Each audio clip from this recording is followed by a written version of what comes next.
Committee. Thank you, Mr. Chairman, and welcome, Chair Yellen. It's good to see you. I listened intently to your testimony and your commentary on the headwinds to our economy that I think all of us follow very closely. It has a direct impact on all of our constituents. But I didn't hear you comment on a couple of issues that concern me. Last year, there were 81,000 pages of new regulation. Since 2009 to 2015, there were 550,000 new pages of regulation.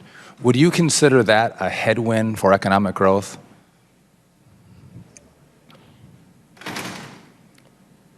You referring to our regulations? No, I'm talking about government regulation across the spectrum.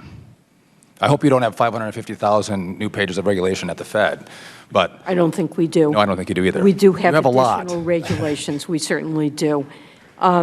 You know, the regulations that have been put in effect generally are intended to address problems. Are these headwinds to the economy or not?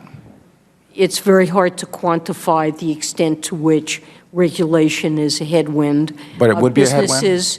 Businesses certainly cite regulation as a factor affecting their decision-making. Then why don't you cite it? If the businesses that you talk to cite this as a headwind, why don't you cite it as a headwind? Well, I actually don't think it's the most important headwind. It may be a headwind, but... Okay.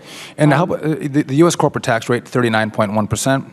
The OECD average of a corporate tax rate is 24.1%.